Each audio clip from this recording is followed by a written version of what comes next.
अस्सलाम वालेकुम। मैं हूँ इरशाद शेख। आज पाकिस्तानी सियासत में एक अहम पेशरफ्त हुई है।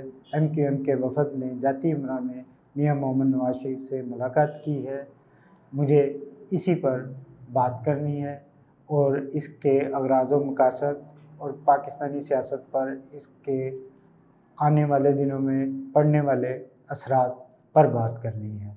8 फरवरी 2024 को आम इलेक्शन के पेश नज़र सियासी मैदान में जोड़ तोड़ का आगाज़ हो गया है, जिसे हम यूँ कह सकते हैं कि पार्टी शुरू हो गई है।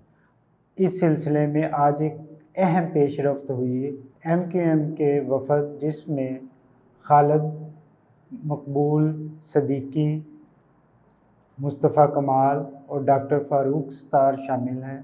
उन्होंने जाती उमरा में मियां मोहम्मद नवाज शरीफ से मुलाकात की।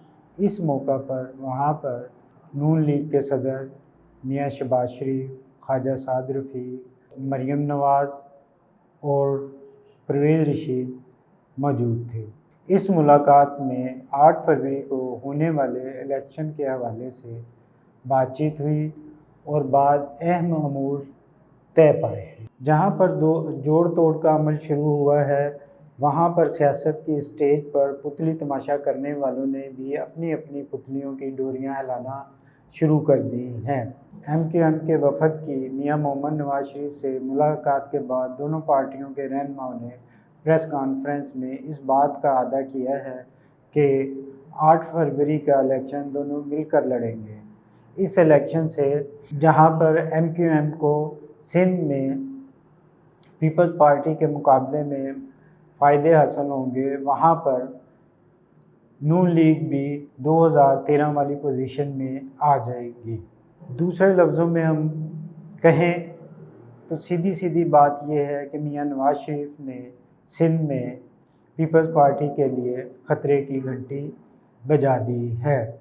पीपल्स पार्टी को देखें तो उसने नून लीग को पंजाब में टफ टाइम देने के लिए और PTI का बिखरा हुआ वोट और खौफज़दा वोटर को सहारा देने के लिए अपनी तरफ मुतवज्जो करने के लिए PTI से हमदर्दी का इजहार शुरू कर दिया है।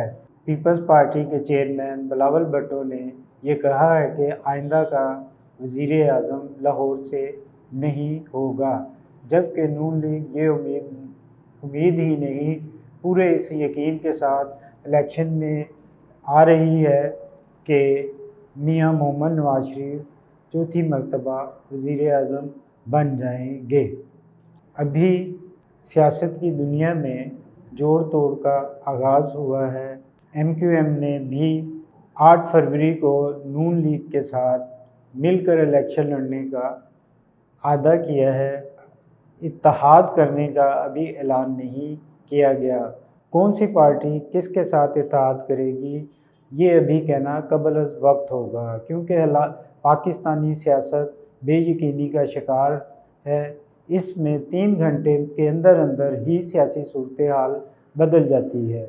लिहाजा अभी कुछ नहीं कहा जा सकता कि क्या MQM इस बात पर खड़ी रहती है, वो सिंध में नून लीग के साथ इत्तेहाद करती है या सीट एडजस्टमेंट करती है। बज़ाहिर तो यूँ ही नज़र आ रहा है कि नून लीग और MQM का इत्तेहाद नहीं, बल्कि एक महदूद सतह पर सीट एडजस्टमेंट होगी, ताकि उन हलकों में पीपल्स पार्टी को टफ टाइम दिया जा सके और MQM भी अपनी 2013 वाली पोजीशन पर आ जाए और नून लीग को भी कराची में कुछ सीटें मिल जाएं।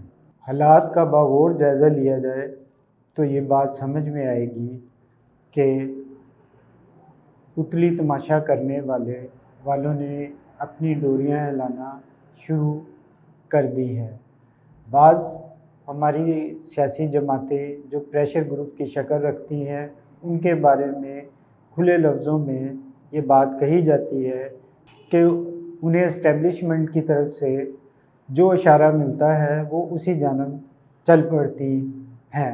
अब देखना ये है कि 8 फरवरी को जो इलेक्शन होंगे, तमाम सियासी जमातों को लेवल प्लेइंग फील्ड मिलेगा, यकसा मिलेगा, या जो माहौल बनाया जा रहा है उसमें नून लीग के लिए राह हमवार की जाएगी। और पीटीआई को भी इलेक्शन लड़ने का मौका मिलेगा, जिसके पास इस वक्त सर मौजूद है लेकिन सरदार मौजूद नहीं है, यानी उसके पास वोटरों की बहुत बड़ी तादाद मौजूद है लेकिन इलेक्शन लड़ने वाले उम्मीदवार नहीं है। वो लोग जो पीटीआई की नुमाइंदगी करते थे वो लोग पीटीआई को छोड़ चुके, मुनहरफ हो चुके हैं। अगर हम माजी की सियासत पर नज़र डालें तो पीटीआई को उसी सूरत हाल का सामना है जो 1988 में पीपल्स पार्टी को जिस सूरत हाल का सामना था। 1988 के इलेक्शन में पीपल्स पार्टी ना तो पीपल्स पार्टी के नाम के साथ इलेक्शन लड़ सकी थी, वो पीपल्स पार्टी पार्लियामेंटेरियन के नाम से इलेक्शन में आई थी, और ना उसकी पहचान तलवार उसके पास थी। उन्होंने तीर के निशान पर इलेक्शन लड़ा था। बिल्कुल ऐसी ही सूरत हाल पीटीआई के लिए दिखाई दे रही है कि पीटीआई से उसकी पहचान बल्ले का निशान छीन लिया गया है और पीटीआई को बल्ले के निशान के अलावा किसी निशान के साथ इलेक्शन लड़ना पड़ेगा। फ़र्क सिर्फ इतना है कि 1988 में मोहतरमा बेनज़ीर भुट्टो आज़ादाना तौर पर इलेक्शन कैंपेन चला रही थी, और यहाँ पर दिखाई ये दे रहा है कि 8 फरवरी को होने वाले इलेक्शन में इमरान खान को इलेक्शन कैंपेन चलाने का मौका नहीं मिलेगा। वो अदालतों और जेल के चक्कर में फंसे रहेंगे। पीटीआई अगर इलेक्शन में लड़ती है तो उसे अपने चेयरमैन के बगैर, अपने कायद के बगैर ही अपनी कारकर्दगी का मुजाहरा करना पड़ेगा। अब देखना ये है कि पीटीआई की क्या हिकमत अमली सामने आती है कि वो किस तरह इस सूरत हाल का सामना करते हुए इलेक्शन लड़ती है और क्या नताइज सामने आते हैं। अब मुझे इजाज़त दीजिए, मुलाकात होगी अगले वीलॉग में नए मौज़ूआत के साथ, नई बात के साथ।